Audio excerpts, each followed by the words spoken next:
The more things change, the more they stay the same. And when it comes to busting heads, veteran wielders of Monster Hunter's most concussive weapon know the rhythm of battle all too well. Start your charge. Wait for your moment to strike, and let the wire bugs fly. Let's do this! Join me, hunters, as we explore the pure embodiment of cranial trauma and experience all the unique ways to bash, smash, and knock out any monster standing in our way.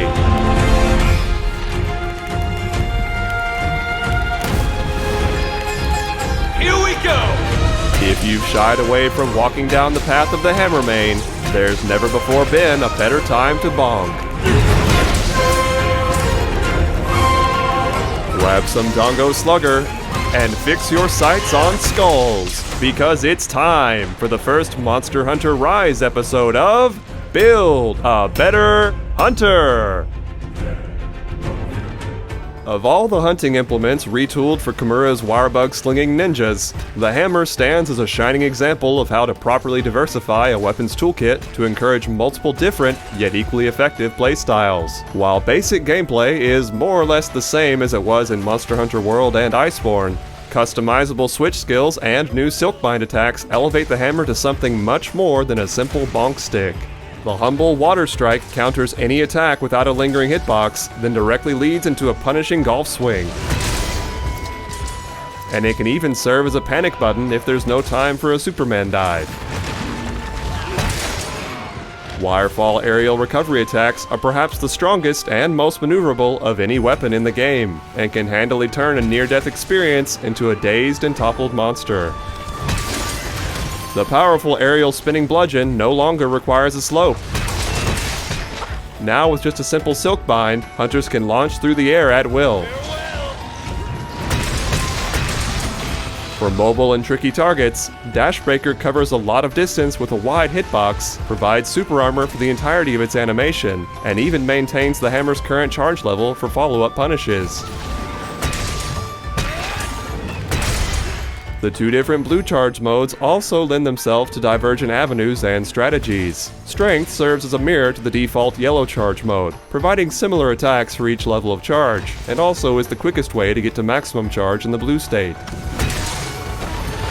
Courage plays a little differently, by instead stopping the charge at each individual level to encourage comboing and additional hits, making it highly effective for elemental and status playstyles. Finally, as the hammer's ace in the hole, a fully charged impact crater launches hunters straight into the air for a devastating final 2-hit combo that, when used properly, can make up the majority of damage dealt to monsters over the course of a hunt. While it is arguably the most epic way to bring the hammer down, I recommend to save this move for punishes and wake-ups, because hunters are vulnerable for the entire 5-second animation. By inheriting the skill system from World and Iceborne, building sets in Monster Hunter Rise feels very familiar to hunters like me who started out in the 5th Fleet. But this time around, decorations are craftable from monster parts, while talismans are relegated to the RNG hell that is melding. The good news is that even with a relatively modest talisman, you can make pretty great builds quickly. The bad news is if you want to fully maximize and optimize a set to its fullest, you would have to do millions and sometimes even billions of melds to get the perfect charm. While all of the following sets cover effective options for raw, elemental, and status bonking, each build includes both a version with an easily attainable talisman and one with a theoretical maximum charm. These sets are current as of version 3.1, but keep an eye on the description for follow-up videos if additional monsters added down the line shake up the meta with new armor and weapons. Remember to eat for Dongo Booster and Slugger before each hunt for both a 10-minute attack and defense buff, as well as extra stun build-up respectively. Unless stated otherwise, each build aims to achieve at least 90% affinity, assuming you're using the Fight Palico. Rousing Roar and Power Drum, which provide a 30% affinity and small attack boost combined, have surprisingly high uptime on a hunt, so don't take your feisty feline for granted. Monster Hunter's flagship Pseudo-Wyvern kicks off the raw-focused builds with his Tigrex hammer. Don't let the base negative affinity put you off, as this hammer features high raw, 20 hits of natural white sharpness, and most importantly, can inherit the Silkbind boost Rampage skill from the ore weapon tree. While the attack boost Rampage skill gives around a flat 3% damage increase, Silkbind boost increases Silkbind attack damage by 7%. Since the majority of the hard-hitting hammer moves are Silkbind attacks anyway, picking Silkbind boost is a no-brainer. 20 hits of white sharpness isn't a lot, so depending on what you have room for on your talisman, put a few levels of speed sharpening high on your priority list. A couple levels of Master's Touch or Razor Sharp can go a long way here as well.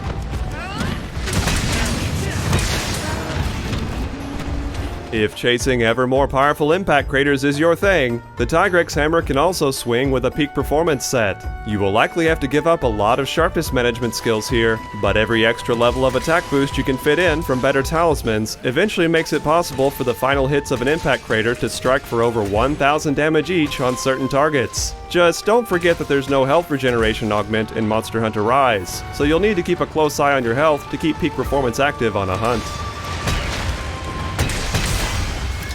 The Pouncing Shadow sneaks his way into a build focused on comfort with Nargacuga's Night Eternal. Thanks to an insane amount of native affinity, you can leave your fight palico behind with a reliable 95% critical hit rate on weak spots. Comfort skills such as Divine Blessing and Evade Extender help prevent damage taken or avoid attacks entirely, and the latter pairs well with the Courage Switch skill for fast repositioning. Even if you do get hit often, maximum stun resistance allows you to wirefall back into the fight almost every time. As better talismans are acquired, slot in Master's Touch to make those natural 20 hits of white sharpness last even longer.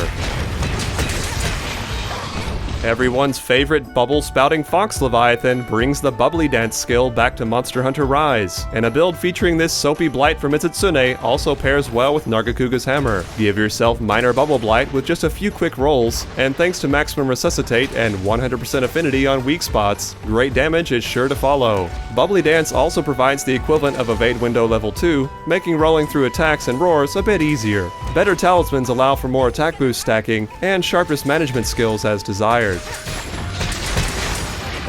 To become one with the Hellfire-wielding Wyvern of Malice, try out Magnamalo's Sinister Shade Hammer mixed with his unique Hellfire Cloak skill to round out the raw focus sets. Anytime a monster is enraged, in addition to a minute after they calm down, your hunter repeatedly self-inflicts Hellfire Blight. The Rampage skill, Magnamalo Soul, weaponizes this blight with a flat attack boost, and if you can fit in levels of Resuscitate, it further increases your damage potential as long as you are engulfed in flames. Further, you can drop a damaging Hellfire trap with a Wire Dash, Silkbind Spinning Bludgeon, or Dash Breaker that guarantees a short topple when first tripped, giving you just enough time for an impact crater. These topples have their own increasing status threshold, so while additional topples in a hunt are possible, don't expect more than one unless your placement of the Hellfire traps is perfect.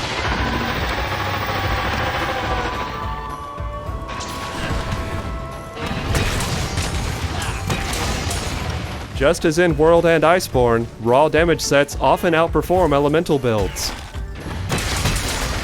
But Rise does well to narrow the gap between them thanks to the Courage Switch skill, since fully charged hits in this mode strike twice and carry positive elemental damage modifiers. Elemental bonking is very effective against proper matchups. However, those double strikes eat through sharpness quickly, so there's nothing particularly wrong with running strength instead. After all, the basis of any good elemental set is one first built with raw damage in mind. It's just a shame that the critical element skill is next to useless in Rise for most weapons. If it wasn't, elemental builds could shine even brighter. The final upgrade to the Rampage tree opened up the door to many viable hammer builds without requiring an insane talisman. This is especially true for both Fire and Dragon Element that share the same sets, and thanks to the Sharpness Type 1 Rampage skill and Magnamalo's Wrist Armor, 20 hits of white sharpness are easy to achieve. A better talisman lets you fit in more attack boost and speed sharpening skills, but if you want some sharpness management before then, just eat Verdongo Polisher or use Wetfish Fins when you can. For the best matchups, Chameleos, Almudron, and Gossarag fall victim to flames easily. While Rathalos, Rathian, Ibushi, and Narwa are all weak to Dragon Element's dark energy. Thankfully, the Rampage weapons can be layered with any hammer you want, so try layering your Fire Hammer with Rathalos' Huracan Hammer or the Fire Tree's Deadeye Revolver, and try out the Death Stench Tree's Yadura Morte for a dragon-designed look. Outside of the Rampage tree, other monsters provide great elemental options as well, and Mizutsune's Sinter Hammer shows what's possible for Water Element. This functional Lantern Hammer can easily reach 30 hits of White Sharpness with a normal talisman, and the build can stack enough affinity to always crit on weak spots with no Fight Palico needed.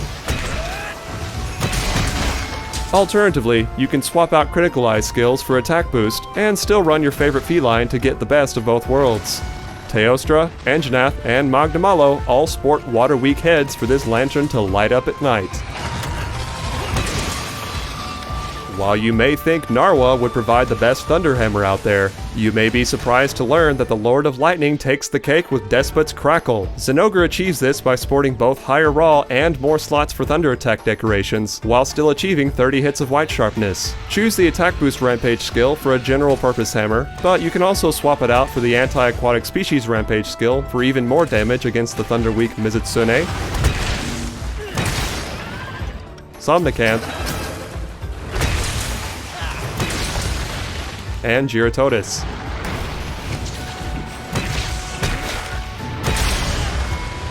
Otherwise, this Fulgur Bug attracting hammer handily takes down Bazelgus, Kushala Daora, Nargacuga, and Tigrex.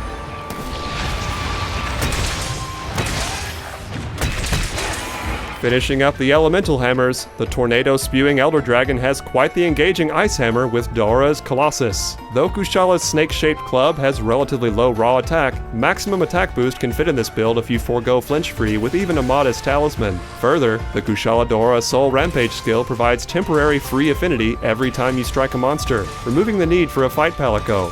Once a better talisman falls into your hands, you can choose to stack more handicraft to go past the base 30 hits of White Sharpness, or put skill slots into peak performance to help make up for the low raw. Prime targets for icy bonks include Zinogre, Diablos, Rajang, and even Rachna Kadaki.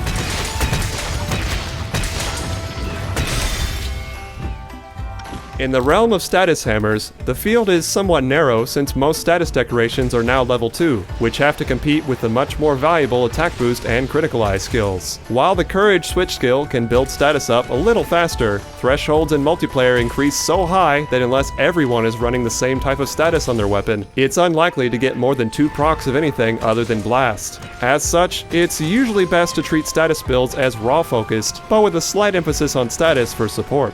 While stun and exhaust buildup also count as statuses, extra points in Slugger or Stamina Thief are mostly wasted. If you really want to speed up KO activations, sub out one of your other level 2 decorations for a point of Slugger and eat for Dango Slugger as well. On the other end, monsters will almost always be defeated before you could hope to get a second exhaust to occur, so only run Stamina Thief if you have already filled out other utility skills. Dango Specialist will also give you a flat boost to status buildup, so don't forget to eat for it as well, especially on builds that have a low base status value.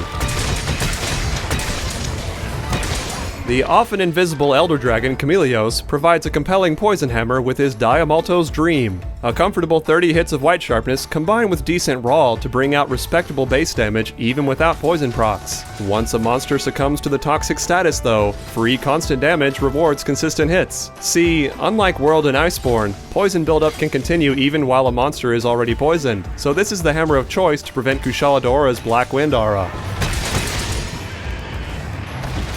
While Tobi-Kadachi is really the only difficult monster in Rise weak to poison, this hammer's high damage potential makes it appropriate to hunt just about any monster that isn't capable of poisoning hunters themselves. The Rampage hammer returns as a viable option for both the Sleep and Paralysis statuses. While Somnicanth's Sleep hammer and the Iron Devil Soul Paralysis hammer are decent, they require too much investment to be more effective at their respective statuses, and aren't great at simultaneously building towards damage. They're rendered even less effective in multiplayer due to the increased thresholds and constant decay when a monster is attacking other players or transitioning. Instead, the Rampage hammers make great substitutes in their shared build that leans heavily towards raw attack power and a decent 20 hits of white sharpness. While you shouldn't expect more than one status activation during a hunt in multiplayer, you'll likely get at least a few procs solo if running dual palicos equipped with the same status weapons of their own. When a monster falls asleep, practice Impact Crater wake-ups by standing on the right side of your target's head and turn towards the head in midair after the second upswing for a higher wake-up success rate. Take advantage of Paralysis activations to build up stun damage to lock down a monster for even more damaging combos. For looks, you can't go wrong layering the Sleep version with the Sleepy Bear Hammer, or sticking Volvidon's Armored Gogue over top the Paralysis version. Once you get talismans with more skills and decorations, stack on more attack boost or handicraft skills to your liking.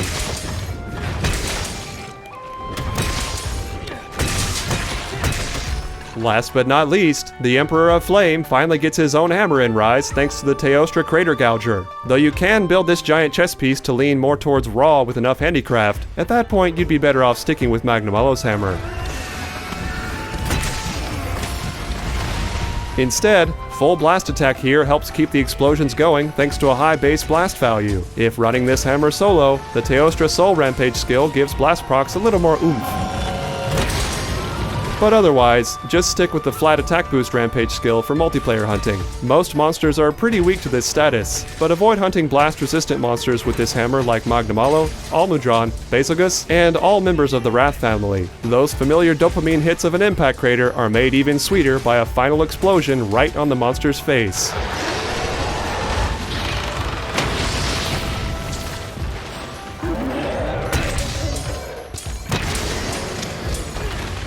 Thanks as always for joining me on this first Old World episode of Build a Better Hunter. After crafting 14 builds, I can confidently say there's no wrong way to go about the way of Bonk in Monster Hunter Rise. Whether you choose to stack for damage,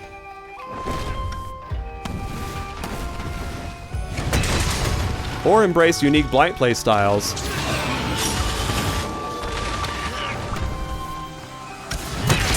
exploit a monster's elemental weakness,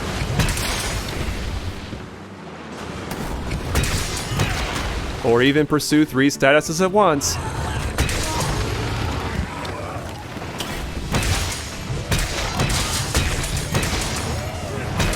at the end of the day, all of us Hammermains know one thing. If we see a face, we're going to smash it.